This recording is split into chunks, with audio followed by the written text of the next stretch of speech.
Okay, so one more time. One more time.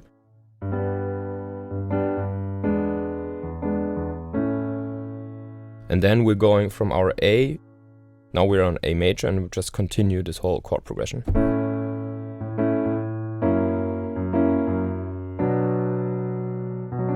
You know, and this is like how you can really like jazz up and pimp your chord progressions in the end. That was a lot of talking, and let's just go into our cheesy version right here and implement that chord there. So we've talked about having our G major chord here.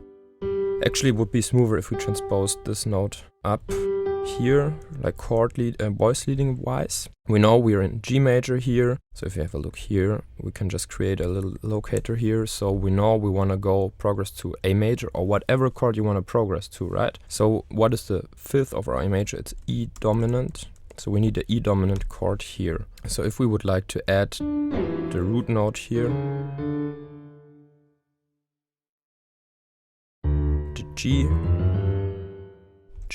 Before that we have our D.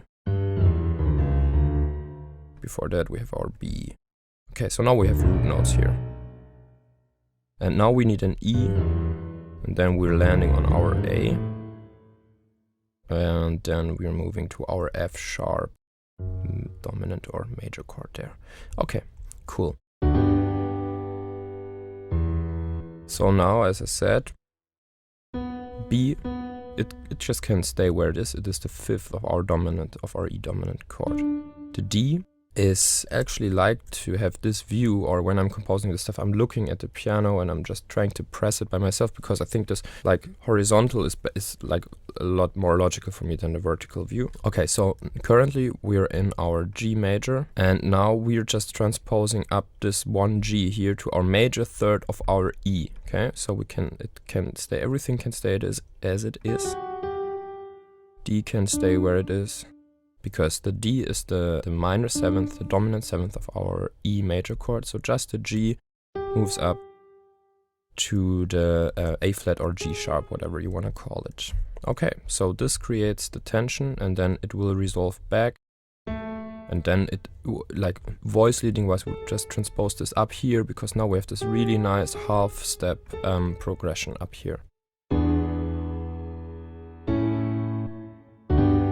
Okay, so let's listen to again from here. Oops, from the D, sorry.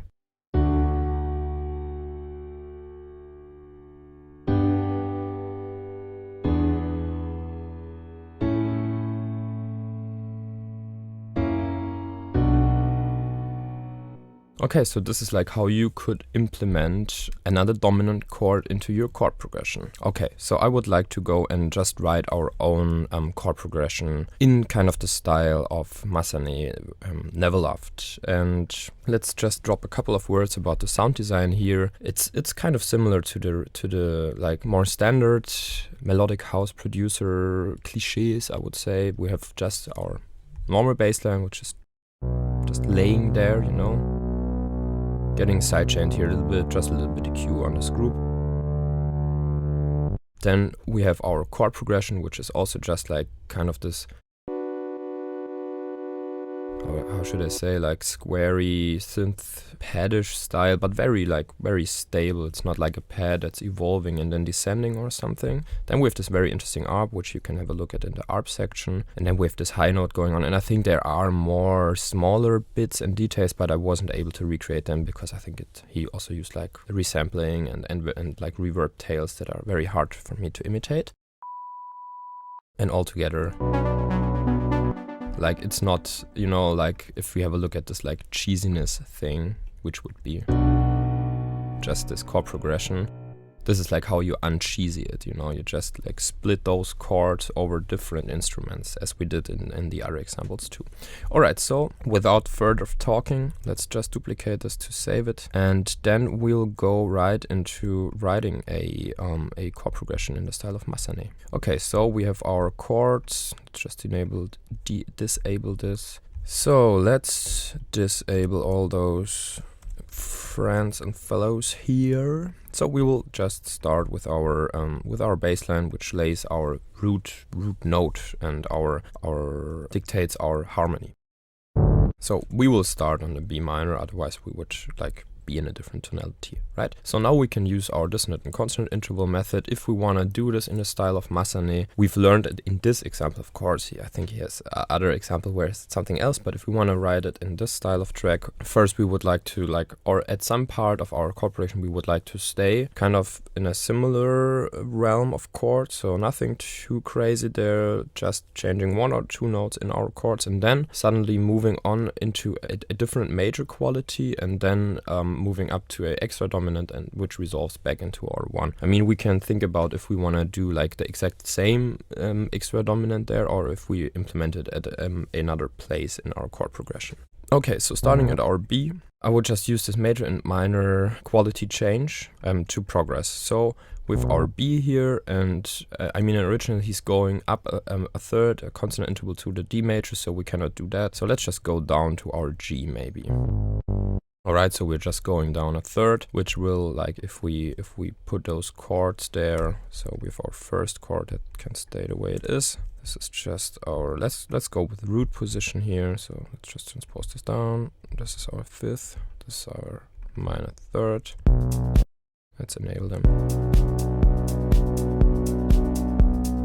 Then we're moving to our G, not the D, but the G. So this is cool because we already have a half step here.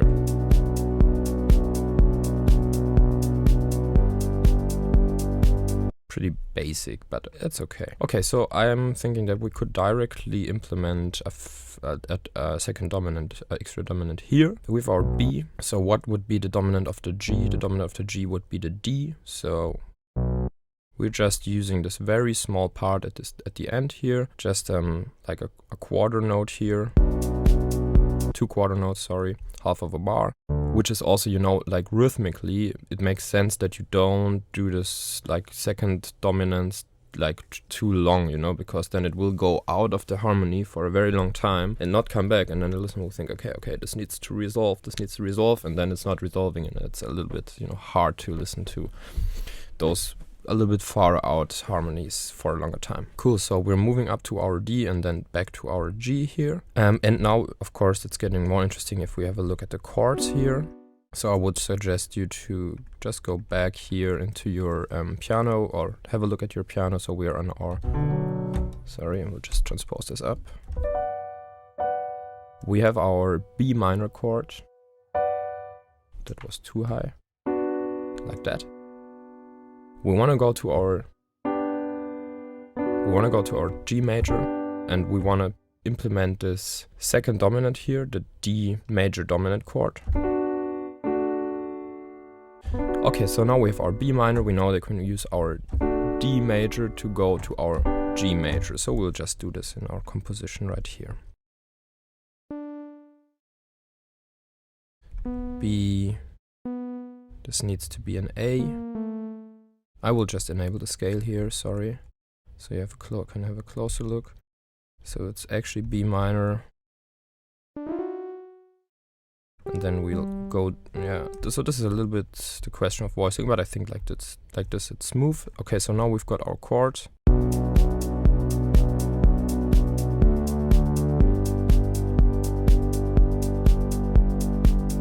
This is not sounding too far out because our D major chord is also, as you can see, our D major dominant chord, it's also in our scale. So this will not seem like a too far out dominant that we are using because it's in our diatonic scale. Alright, so now we know that we have our, let's just insert the locator here. So now we have our D major, let's call it, it's not really so dominant because we're not using the minor 7th, but still a dominant feeling to it. And then we're going progressing to our G major chord. Alright, so now we could just continue by using a chord that's very similar to our G major chord, and it's very like closely related. So that could be, and again, I'm just looking what kind of like notes can I change inside my diatonic scale of B minor here. We could go to our, for example, to our E minor chord here.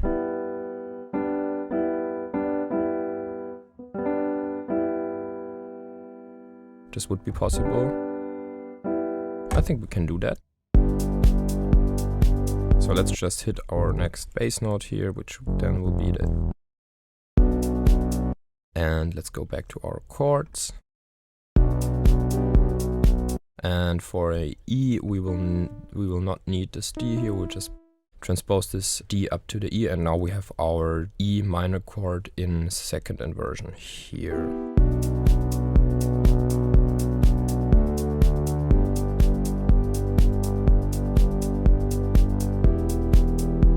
And for the sake of this tutorial, let's just implement another dominant here. Okay, so what would be the dominant of our E will be the B, and we need a B major or B dominant chord to create this tensional feeling. Okay, so let's implement a B dominant chord here at this part. So we're just going to get rid of this note. And now what's pretty interesting, we can also use, you know, we don't have to use our root note here. We don't have to go down to the B with our bass, and we can also use our fifth, because you can also use the chord internal notes to play them in your bass line, especially if you're just progressing very fast throughout your progression. So for this very short time, we can also use the fifth of our B major dominant chord that we're implementing to progress to our E minor chord.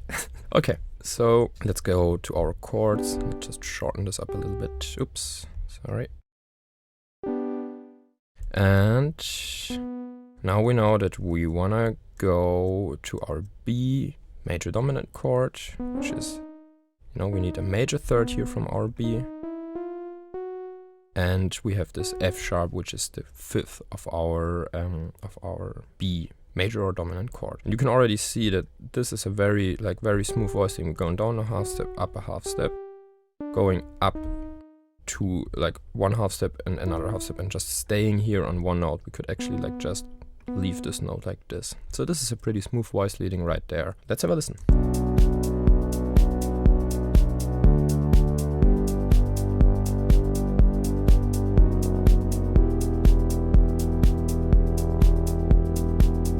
And now we want to change to something that's a little bit more far out. And I mean, we could also use like this A major thing right there, or we do something else. So now we're at E minor.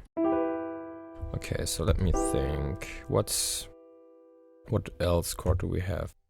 What chords do we have? I mean, I'm thinking about really using the same end as he did and just going from this E minor, because E is the fifth of our A, to our E dominant, so like, and then, so now we are always like making a fifth one, 5 1 5 1 and progressing through it. So I think this could be pretty cool. So let's do something like that. So now we are in our minor chord. We want to land on our A here as in the original, just the same. And then we'll do the exact same move as in the original here as well. Going to our F sharp dominant here in the very end. So what I want to do is I want to create another dominant here, but we don't even have to change this root here from our E, because like we want to land here. I'm just A major, we're here in E minor, and we want to go here to E dominant, because E is the dominant of A. Okay, because we're here, we are in our E minor. We don't even have to change our root note there, because we want to go to our E dominant chord here and then progressing into our A major chord, okay? So let's go to our chords. We know that we're here at this point, we're in our E minor. And I think it's pretty helpful if you know, like this line here, it's displaying up here. So if you make yourself some locators, it's easier for you to write these progressions, you know? So now we know we're in E minor, it's getting displayed there. We want to go to E major in the last section, so E can stay the same, the fifth can stay the same. The only thing we have to change if we want to go from a minor to a major chord is the third, and the third is the G. So this minor third needs to be a major third. So we are using our major third here, progressing into our A. Here, very smooth voice leading again. E can stay where it is. E is the fifth of our A. And the B needs to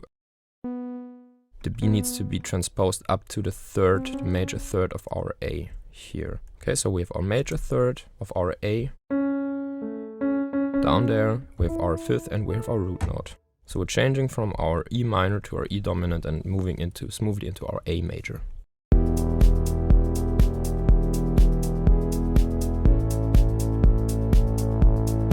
And now we can go on with this extra dominant that he originally implemented in his chord progression, which is the F sharp major here. So this A cannot stay where it is. So this A here needs to move up a half step to the A sharp, because the A sharp is the major third of our F sharp major chord.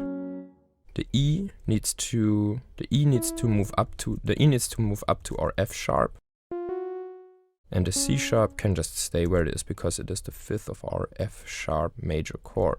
Alright, and as you can see, like this chord, like, you know, we're having so many leading tones here that's progressing super smoothly right there. I mean, it sounds also very, very classical, okay? But I just wanted to over-exaggerate this style a little bit.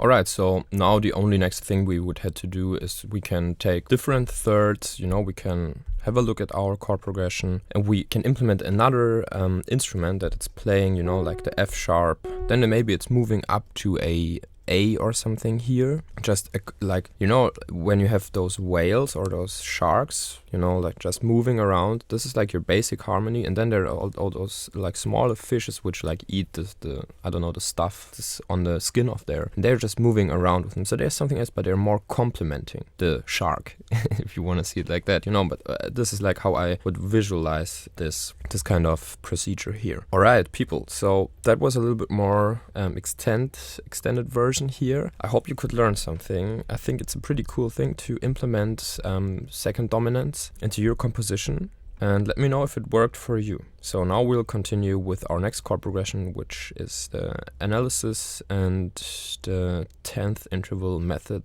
with the example of Mind Against. Hey people, hope you're doing well. So welcome to this part where we're going to have a look at Mind Against Walking Heavy, a phenomenal production, if you would ask me, something that is not necessarily melodic house. It's not super like classy, you know, Ben Böhmer, Tindicker, Massenet style, but something that, like this track has got harmonies that are just so beautiful that I thought we'll have a look at those composition methods which were used there. But without further of talking, let's just have a listen to the chord progression and to my recreation, and then we'll talk about scale, chords, voicing, and all this jazz. I call this the 10th interval method, and you will find out why. So let's go.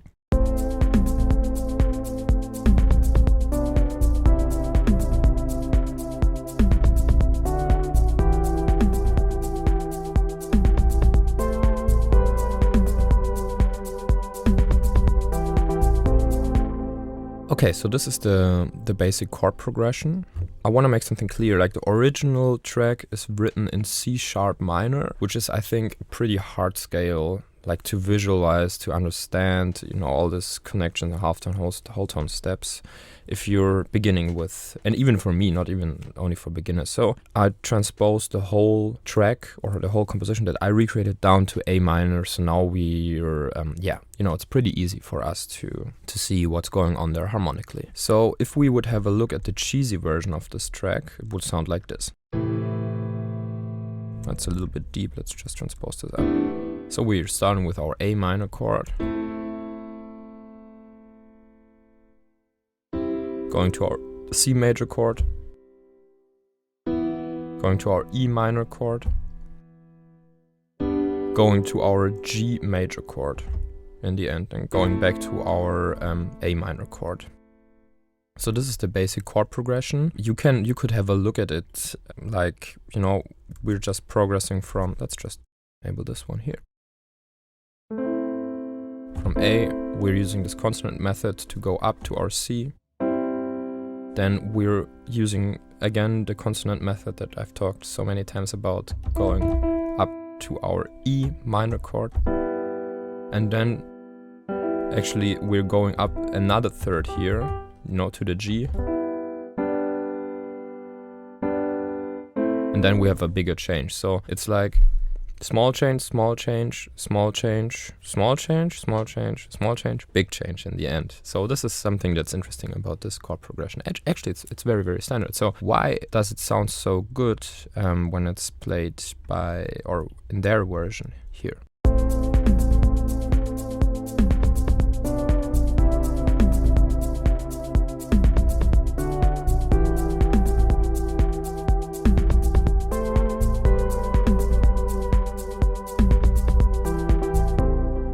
And this is, I think, one of the best examples for the like uncheesiness, like how you can uncheese your chord progression, because the chord progression itself, it's not that crazy, as I said. So let's analyze this chord progression that they've created. So why is it called the 10th interval method? That's because, as you can see here, they are not using the minor third in its regular position in the triad. So they're not starting with A minor that's like this. I will enable this again, sorry. So they're not starting like this. They're just, actually they're not even playing a fifth in their chord. So this is the reduced version, but then they're transposing up the third an octave. And this is creating a very, very interesting sound. This is something that we've already made in the open voicing, but there we still had our fifth here. But they are just using just the root and the third, which is equals a 10th interval above our root note, right? And this is something that they're using throughout the whole track, and they're just, you know, like playing around. So if you're sitting on a piano and you have that like, okay, I'm pressing always the third in the right hand and always the root in the left hand, then you can just transpose this kind of scheme up the scale. Okay, and that's, I think, like how they came up with the idea. Then they're progressing.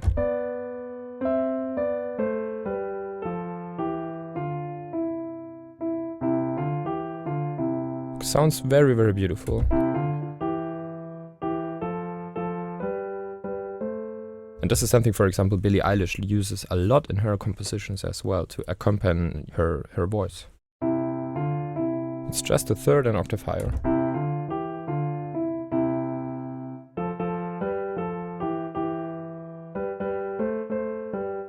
Okay, so in their example, they're starting on a A minor, stripped down chord, if you want to call it like that, progressing, going like, you know, the interesting thing is they're not playing like chords, you know, they're not like 1, 2, 3, 4, 2, 2, 3, 4, 3, 3, you know, they're using a mixture between chords and melody writing, and that's pretty interesting with this interesting voicing. Then of course the sound also matters, but I think not that much. I think like sound wise it's something like a Prophet or Jupiter or something in that direction. Okay, so let's get back here and let's talk a little bit about the scale, because if we progress throughout our scale, which is A, but not A minor, it's A Dorian. And why is it A Dorian and why is this interesting? Because if we start moving up here, A minor, they go to B minor, but without a fifth, which is actually pretty good, because if we would play the fifth here diatonically, there is no fifth inside, you know, the perfect fifth, it's not inside our A minor scale. It's this note, it's the F sharp. So that's actually pretty cool, because, you know, like theoretically, you would have to play the fifth like the diminished fifth of the B minor chord here, which would sound something like this. So this is also why this voicing is pretty cool, because you can actually use the B minor chord here. Okay, so A minor, B minor, C major, but also not, you know, with the fifth it's very classical too. So there's church. So C major, and then it's getting interesting because now they're not using the D minor, but they're using, at this time, they're using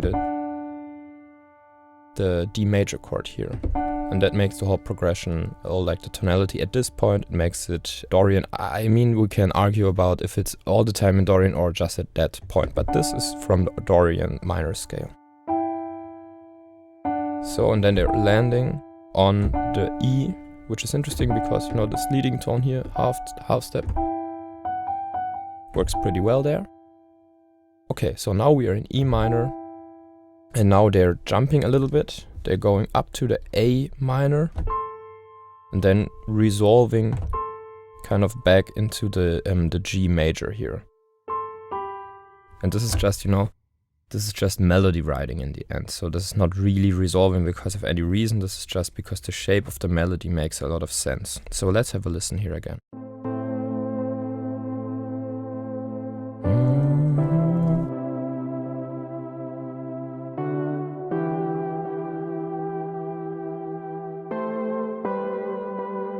And then they're playing this little filler note here. So you could even, like, you know, take a look at those notes here and here and here and there as passing chords somehow. You know, they're just stable. The diatonic passing chord to the next one. Passing chord, stable. Passing chord, stable. Higher passing chord, stable. 2 passing chords. Dun, dun, dun. And it's like dun dun. I think that's cool because it's just a little bit different from the other passing chord rhythms, which are just like one note value, and this is just reinforcing the one a little bit better there. Okay, another thing that we have to talk about is the bass note, or another interesting thing is that the bass, which is here, if you have a look at this, it's just always the A. It's not changing with the chords.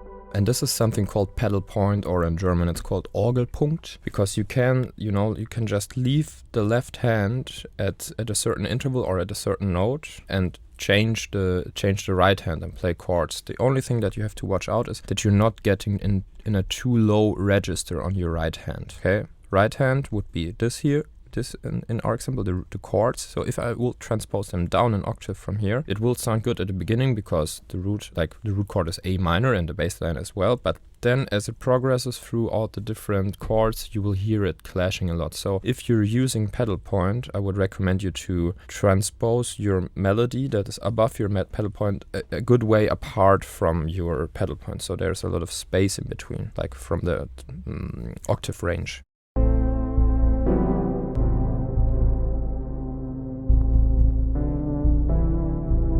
Here it sounds not good. I mean, it's working as well. But it's more cleaner if it's up there. Or even up there. You know, now the bass line can pop out and it's got its own room. Okay, so let's have a listen to the instrumental once more. Now with this different view on it. We can open up the diva here real quick.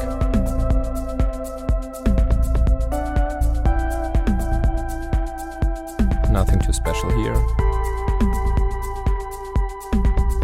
3 oscillators and 2 oscillators enabled, 1 higher, 1 lower. Not really any envelope on the cutoff. You know, always the bass line staying down there. And this pedal point, this is something that's getting used a lot in like. So if you have melodic more classic melodic house where everything is changing all the time, this will be a little bit more cheesy. Because, you know, if you're going with every chord, this is just something that is cheesy, you know. And this is because, like, you can get a little bit more serious coolness in your tracks if you're staying at the pedal point with your bass note. So this will push your whole composition more into the direction of melodic techno. And this is something you can be aware of. Those are all ingredients that you can use to push your production in a certain direction. It's all cliches that we're working with here, right? Okay, cool. So if you would like to go into like practical sessions here, let's just leave the bass on and enable the chords here. I would just recommend you to put your little heads on the put your hands on the piano and just jam around with this voicings a little bit. Okay, so let's play. So I'm just putting my hands in this shape here. So we're starting on our A, right?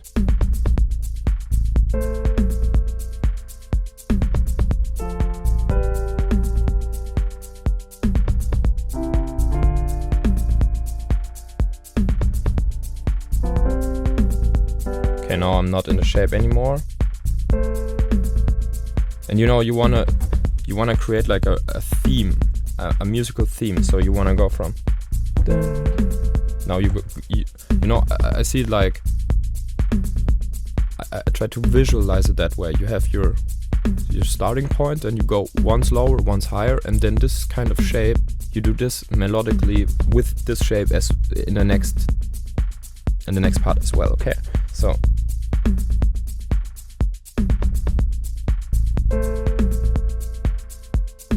Low, high, low, high, low, high. So you have, you know, you have this voicing which stays the same, and you're just transposing it in the same shape all over the place, you know. And you can really think of shapes. Okay, now we will do something that is just climbing up a pyramid somehow. Okay.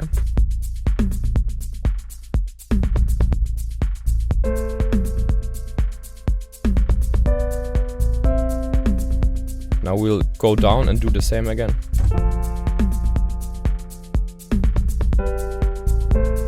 You know, now you have kind of a theme. And we can even use that Dorian here within the D.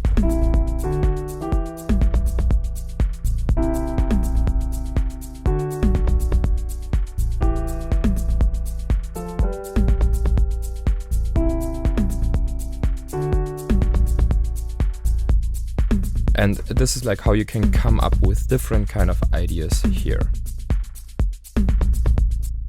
Alright, so let's conclude this real fast. You have your pedal point going on. You take your normal chord, get rid of the fifth, transpose the third up an octave, and then you have your shape, and then you put your hands on your keyboard, or you just go into like your piano roll, and you know, you can just also copy that shape over and over again, and you can, you know, your notes are getting displayed here, so this is easy going, you know, just this, and then sometimes you have to adjust, of course, the note value if it's a major or minor third. Okay, then you're just transposing those notes over the whole keyboard, and you're trying to create something that is between a melodic line but getting played by this two note chord somehow within a certain shape. And with those shapes, I would recommend you to really imagine a shape, you know, just because this is, if you have a look here, this is just going up with the same motion here, short step up, landing on this. Like it's like if they copied this over and just transposed it here, you know. So this is actually so simple. I mean, here we have to adjust the notes, and then they're just going down, and in the end they're implementing something that goes down again. Okay, so it's very, very simple melodic scheme there. Yeah, so that's it for this version. I hope you could learn something, and I hope you're having fun checking out those two note chord voicings. And in the next example, we're going to have a look at a chord progression from Rufus Du Sol, You Were Right. See you there.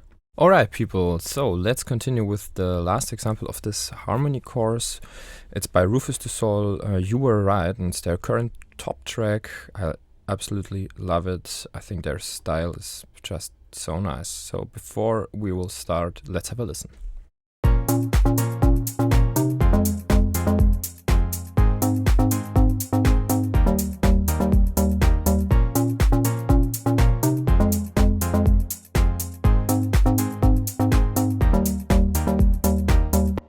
That was my recreation of the original track, and now we will have a listen to our cheesy version.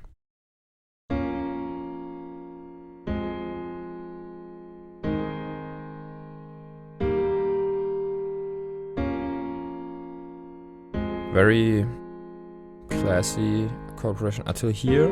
Now it gets a little bit more interesting. Why does it get interesting there? Because we are in the scale of B flat minor, which means B, whole step, half step, whole step, whole step.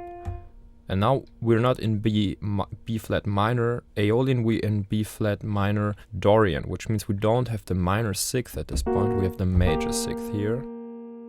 So this this half step here between the 5th and the 6th gets actually a whole step. And then we have the half step between our major 6th and our minor 7th, and then a whole step again to our root note 1 octave higher. And I think it's so interesting because those, we had 1 or 2 examples, sorry, I don't remember it at the moment, but in those examples we were starting, you know, we're having our B minor, we're going to our B flat minor, sorry, if I'm referring to B minor, I mean B flat minor, it's a little bit hard to say this all the time. B flat minor, going to our F minor, which is a 5th above, if you have a look at the root notes, at the bass note. Sorry, we'll just transpose this down. F minor, A flat major, a 3rd above our F. And now we're still in, we could still be in a Aeolian mode because the 6th wasn't even used up until this point, and that's very interesting because now they're going to this E flat major chord, and this is creating some very interesting tension at the end of our chord progression. So I have the feeling that a lot of productions in the end they're varying. In the end there's something interesting happening. We had Massenet with this X-ray dominant at the very end, and we also had another example where at the very end the Dorian mode got clear pretty drastically, because the note that makes it Dorian or differentiates it from the Aeolian is the 6th, and that's first getting used here in our last chord. So that's pretty interesting, I think. Alright, so let's just have a look at our production here. And this whole method is called like the syncopated method, because the chord progression by itself, it's a little bit special because we have this Dorian chord at the very end, but it's nothing too extreme. No crazy dominance added, no out of space chord note stuff there, but the rhythm is very, very interesting, and also the stacking of the rhythms there. So we have the second synth. I just layered the synth with a white noise because they had a white noise in it in the original.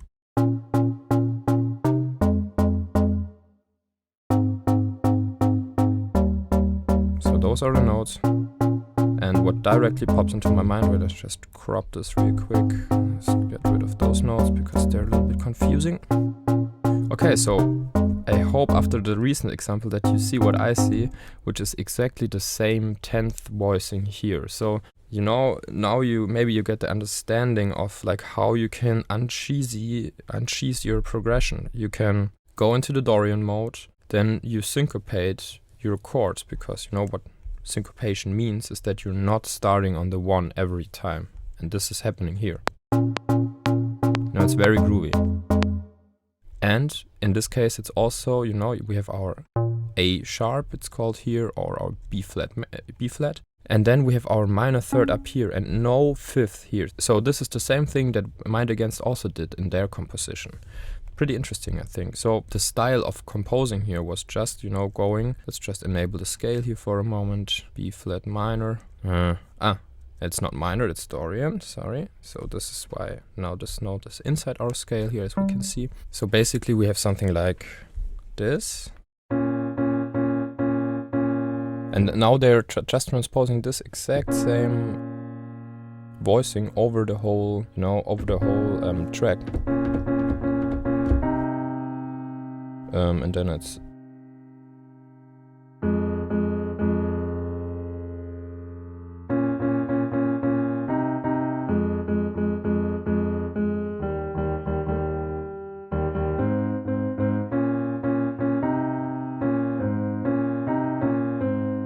you know, and now we're kind of back at where we have been with Mind Against a couple of minutes ago. Alright, so I think there are a lot of, you know, similarities between chord progressions, and like the combination of all those different things makes it interesting in the end.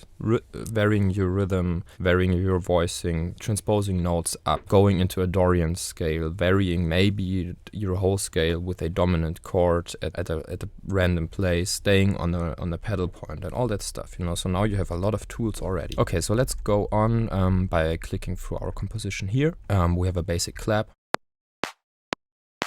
very simple, and then we have 2 more chords that are being layered by a bass. Let's just playing the root notes. And this is like the interesting part, is that those rhythms, like with this other rhythm here from the second synth. Oh, just a little quieter here, this white noise. This is making it really groovy because they're like kind of, you know, working against each other, you know. This one is starting on the 1. If we would mute this synth,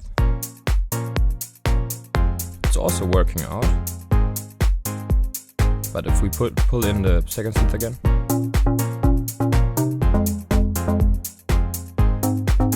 and it's, you know, it's not really playing on the same position as this synth at any time, I think. Let's check this. So if we have a look here, let's just go to 16th notes. So we have a 1 chord here with our bass hand. Then we are starting at the off here with our other synth, going to another second 16th position here. So in general, like with those syncopated rhythms, so what feels most stable groove-wise is if you are starting here on the first 16th note. So you have a quarter note, you have 4 16th notes. 1, 2, 3, 4. The first 16th note will feel most basic, most standard, because people will expect it to land on the 1, because this is like those are the heavy counting times, if you want to call it like that. The second, like a little bit more groovy, it's getting a little bit more groovy here on our offbeat, which is our third 16th position. This is where the hi-hat always lays in our compositions, and then it's getting more groovy within our fourth 16th position, and the most like groovy one is the second one after like the first 16th note here.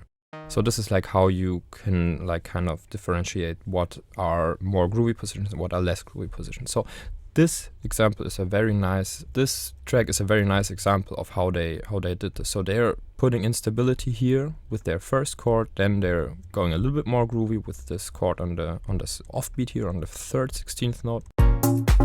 Dum bum. Then they're creating grooviness with this chord that's coming on the second 16th here. Dum -gung. So if we would cut this one here, I have to cut both because they're layers. No, it's still working out, but it's not that groovy. The lower synth here, or the chord synth here, let's just put this up here. We can see it better. So you can see they're not playing together at any time here. Not at any time, okay? So this could be like a rule of thumb, that if you want to create groove, you can take like 2 synthesizers, make 2 kind of different chords, maybe in a different register, and just let them play different grooves that complement each other, you know, not really getting pulled together there. All right, so we have just our bass, and then we have our drums here. All from PML. Just a top loop, kick.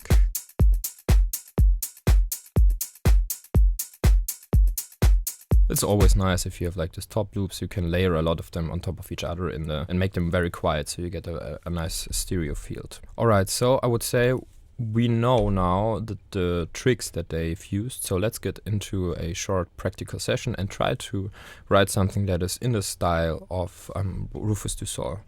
So we can get rid of those notes, and we can I will just duplicate this so I don't lose the MIDI information, and we can get rid of those as well, and of the bass. Okay, I will also delete our markers here, and we will go in A minor just to make this a little bit more easy. Okay, now we just have our drums. So if we were in A minor, we would start with A minor, and we're not even in A minor, we're in A minor Dorian, as we found out.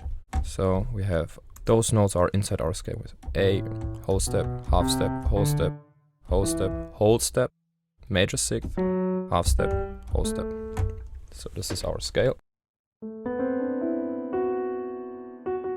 Interesting note here.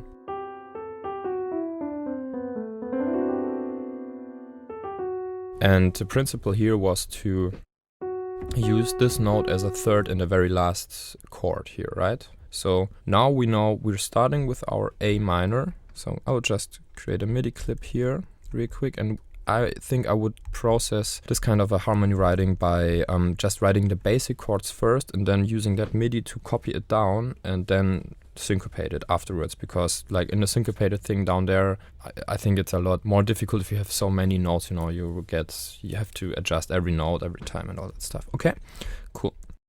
So we're starting with A minor, just our basic A minor. I will enable the scale here real quick.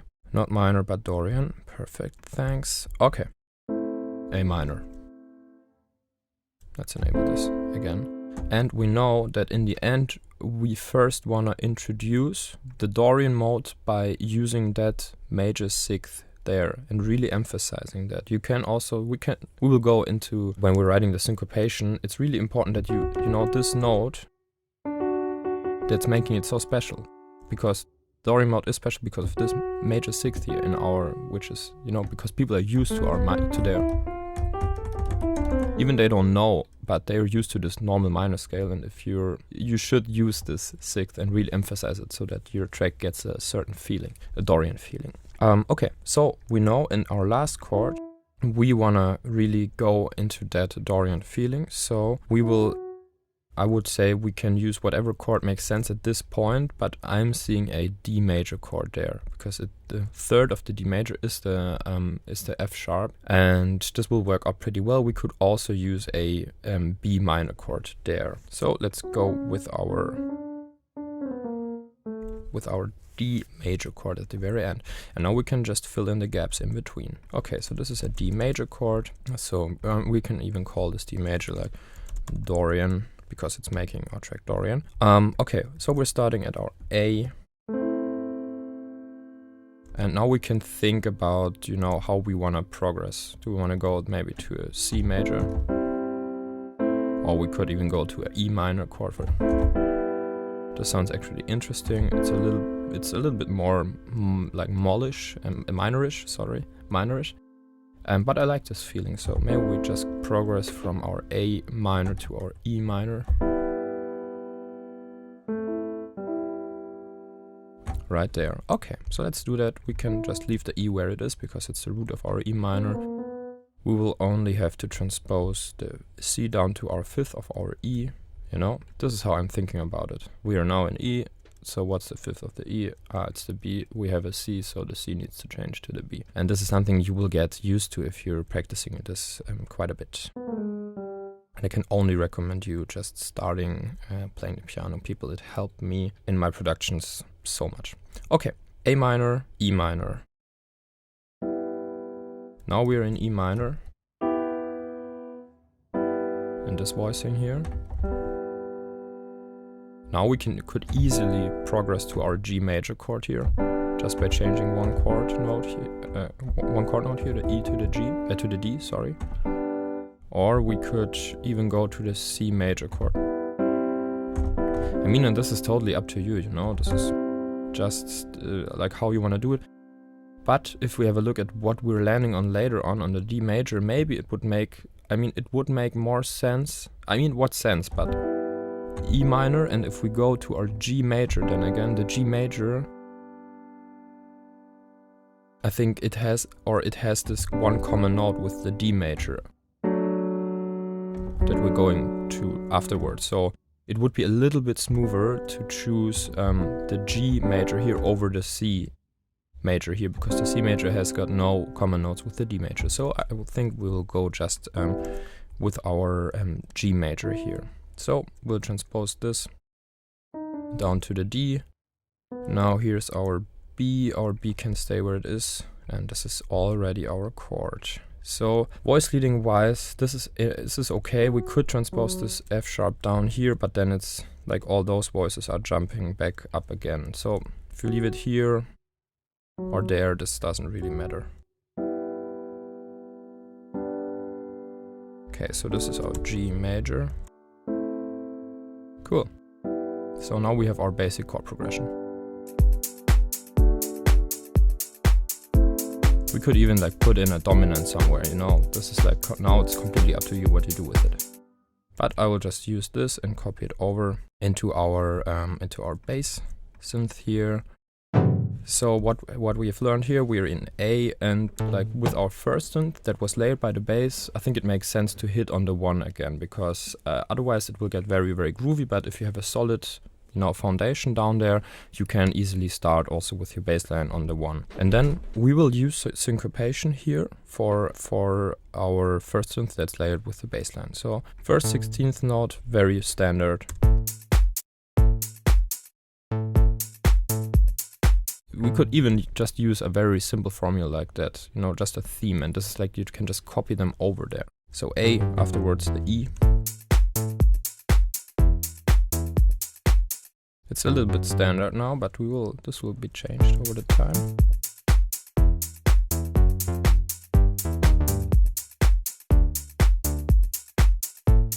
We could even like pull in a small fill note here in the end. So now we have our basic information here, we can layer it with our chords. So let's select all of our notes, hit Option or Alt and pull them up to our 5th, because the 5th is always like a perfect 5th except like the 2 chord in our chord progression, but we will see it here if we are in you know, inside our scale, because it's highlighted here. So we can fold this.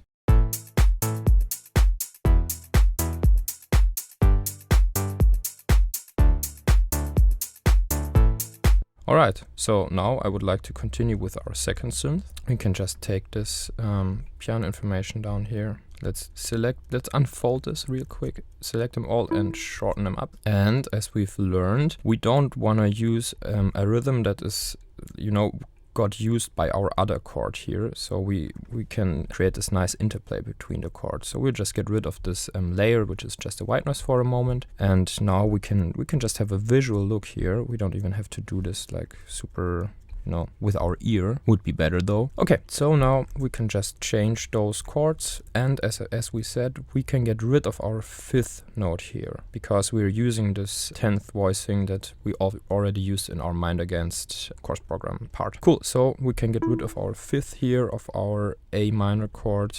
We're then progressing to a E minor chord, and now we will have to change quite some things. So we have the E up here, we have a B, that's the 5th of the E, so we will have to change those voicings here again. Maybe it would have been easier if we just put in those chords in root position just from the beginning on. Okay, root position G major here, just get rid of the 5th. Then we have our D major here in second inversion, so we get rid of the A, which is the 5th of our D major. So now we will transpose the 3rd of our chords up an octave with every chord.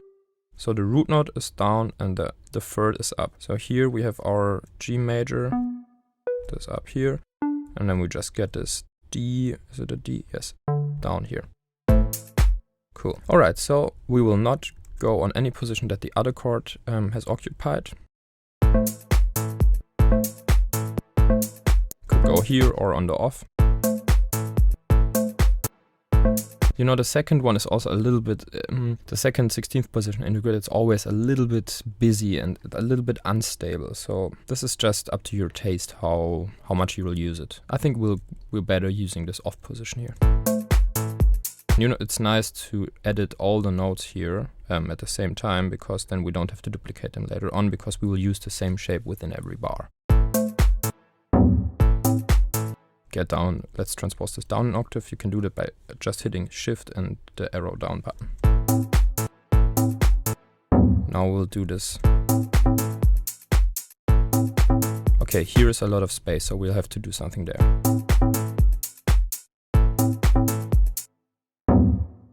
Let's use a position we haven't used yet, which is the 4th 16th position.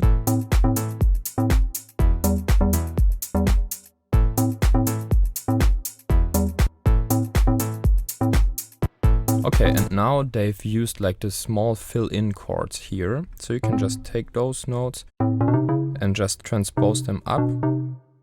And now you've got your scale displayed. So now we know that this is the E, and we have a C here. C sharp is not in our scale of A Dorian, so we'll just transpose it up to a D, and this will equal a D minor chord here.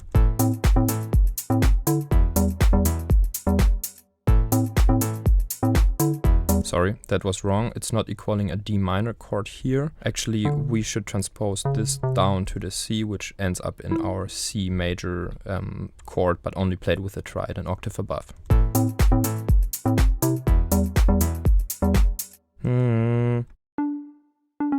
I'm hearing this note inside my head somehow.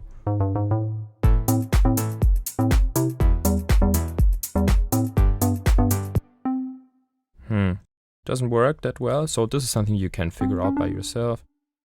D is the third, so the third is always on top here, right? So I'm just counting backwards. So third, if the D is the third, what's the root? So I'm just imagining a piano, I'm just going down. Ah, okay, needs to be the B. So we can use a B here.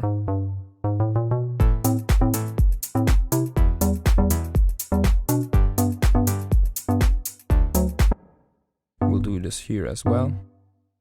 We can also go down. E, so this is not in the scale. What is this? It's a G, so if we have a look at the G, what's inside our diatonic scale is the E, so we'll have to transpose this to an E.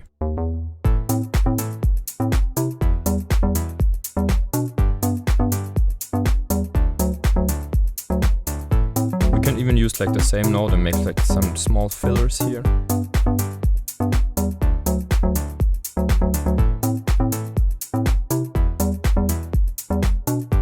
This one, I don't like this one. Maybe we're just going to use the same one as here.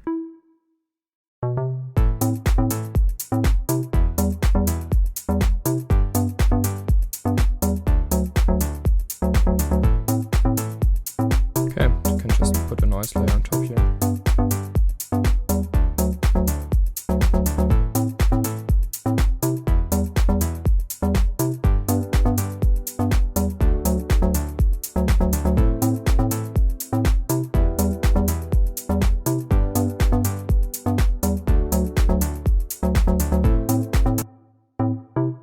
Okay, so synth-wise, I think we're good with the theoretical and the practical part here. I think you've got all the information, all the techniques that you need to build this kind of progressions and to you know, fulfill the requirements of this like syncopated method. I would just go into the chord sound design here just a little bit because I think it could be interesting, because this synth here, I think it sounds just pretty cool. So this is a mixture of this is a very plucky sound. Plucky means it needs to be short. There needs to be a filter opening happening. So plucky means it's a short sound. A pluck sound is a short sound, and like the main characteristic of short plucky sounds is that they're actually, the filter is completely closed here. We have just a basic saw shape here, second oscillator playing something like a pulse wave, same octave, and it's important that you close down the filter completely and put the filter slope to 24 dB. So it's just everything, all the sound information, all the frequency get cut off by the cutoff frequency, right? The filter. And then you go into your matrix and you enable the envelope 2 to control the filter opening. And now you can, you just increase that amount, that envelope 2 should open up the filter. So like this, you cannot hear anything. Now you can slowly pull it up. This is something that, something you could automate as well. I don't know why Ableton is not allowing us to automate this function. Very bad in my opinion. Now it's getting too, annoying. We'll do it something around here. And you can, like this kind of pluckiness, the shape of the pluck, you can control it here.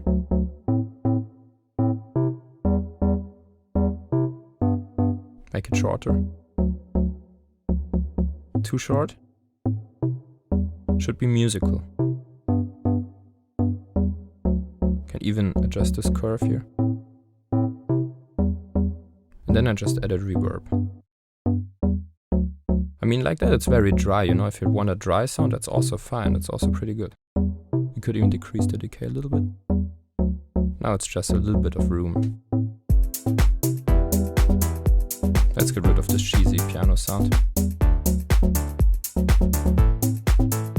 Alright people, so that was the last example of this second harmony part I created. I think now you've got a lot of tools that you can explore, and I would recommend you to really take it, visualize it as ingredients, and then take an ingredient, combine it with a different ingredient, take the pedal point, take the kind of dominant chord progression here, play it in a higher octave, play it with a certain voicing, play it with a pluck, syncopate it, don't syncopate it, make it just a pad, it's evolving, you know, and this is like how you can really consciously craft your own style. So I wanted to say thank you for listening to me, and if you have any recommendations, if you have any feedback, feel free to write us on Production Music Live. My name is Yannick Mounts. I'm also creating sample packs and other courses on this channel. I would love if you check them out, and you can also contact me on Instagram. Have a great day and see you soon. Bye bye.